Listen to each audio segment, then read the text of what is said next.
If we're going to have an entire class based off of the concepts of politics and government, it probably makes sense to start by first defining what those terms actually mean, and that's exactly what we're going to do in this video when we define politics and government.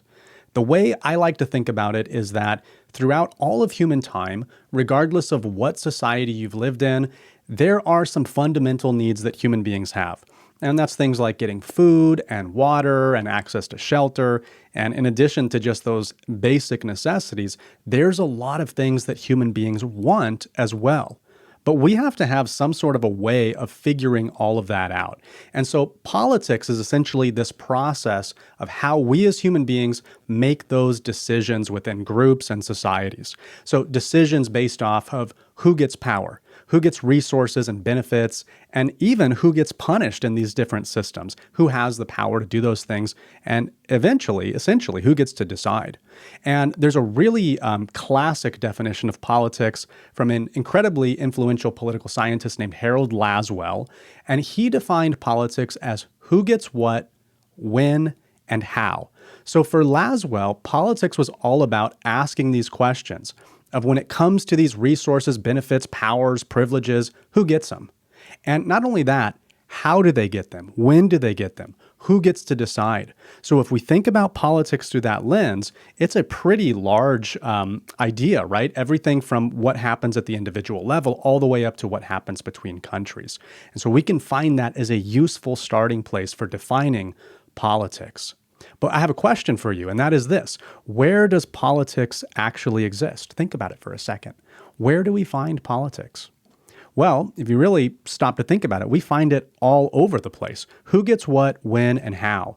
Now, within the family, my guess is that within every family, different people have a different degree of control over who gets what, when do they get it, how do they get it. So within my family, I've got kids.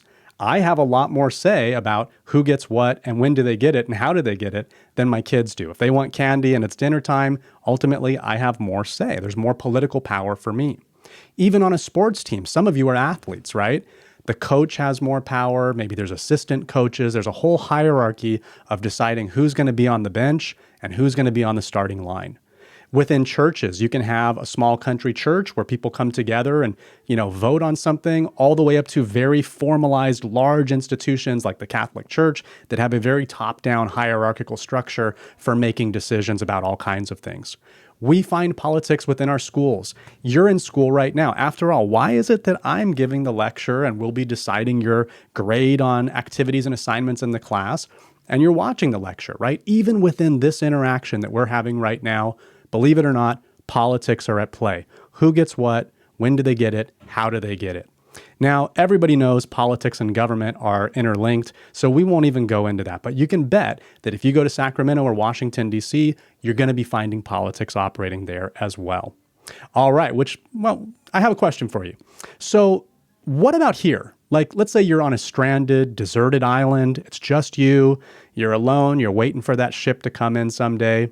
Okay, you probably won't find politics here, but anytime that you get more than one person, you get two or more people together, odds are decisions are being made about who gets what, how are things being shared, who gets to decide.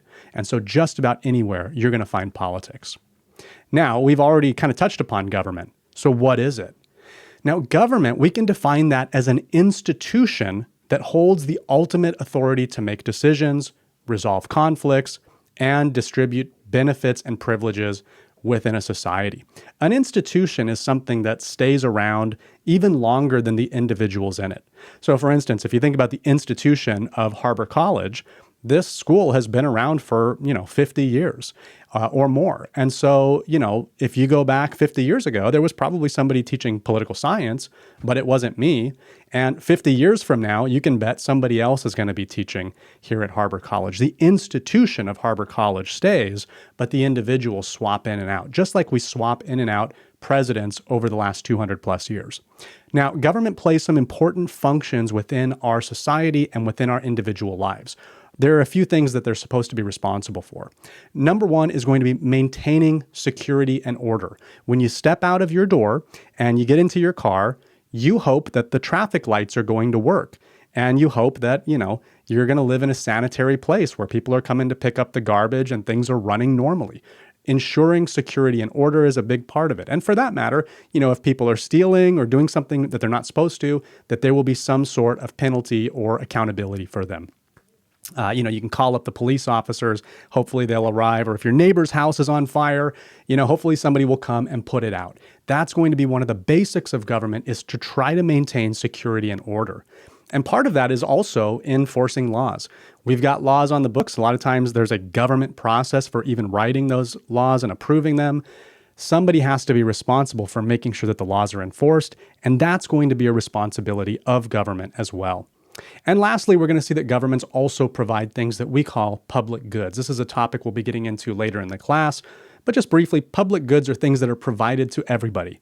Public education, the roads, you name it. There's all kinds of different public goods that are out there, including libraries and even community colleges like the ones that you're attending right now. Alrighty, so that's a pretty good, definition of government going forward. Is it possible to have too much government? Now, this is some information from an organization called Freedom House. They're a nonprofit organization in Washington, D.C., and their goal is to look around the world and see, are things becoming more free for people living around the world, less free? Are they staying the same? And every year they'll publish a document called the Freedom in the World Report. And they'll take a look and they'll say, of all of the people living on planet Earth, are people free or not? And we in the United States, we're among that 43% of countries, and only 20%, 1 in 5 of every human beings on the planet, who is considered to live in a free country.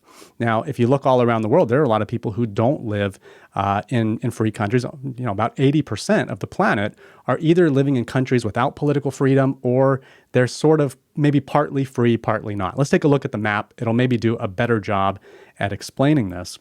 So here we've got our map of the world, and as you can see, North America, United States, Canada, pretty free, all those green countries there. The way that they factor this in, Freedom House, is they'll look around and see, first and foremost, is government accountable to the people? Can you change the sitting president or the makeup of Congress through elections? And for that matter, do people enjoy civil liberties? Can you practice your religion freely? Can you speak your mind without fear of being sent to prison, even about powerful political leaders like the president? Can you get together with like-minded people and call upon the government for change? These are all aspects of political freedom. But they go on too, and they also look, are civil rights being enjoyed by people in that area?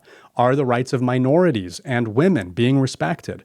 So they take a look at all of these different factors and they try to make a determination, is that country free or not? If you look throughout our Northern Hemisphere here, or at least the North America, you'll see that with Mexico and some countries in Central America, they're considered partly free. Now, a lot of that has to do with political corruption and the influence of organized crimes in those areas. You can also look across other parts of the world throughout Asia, the Middle East, and Africa, and you'll see that in many of those places, people do not enjoy political freedom. So what have we done in this video? We've defined politics. We know it's all about who gets what, when, and how. But we've also defined government, and we've looked at some of the real benefits that come along with having an involved government, but also some of the problems if we have too much government that doesn't respect the will of the people. We're going to continue exploring that theme again in the next video as well.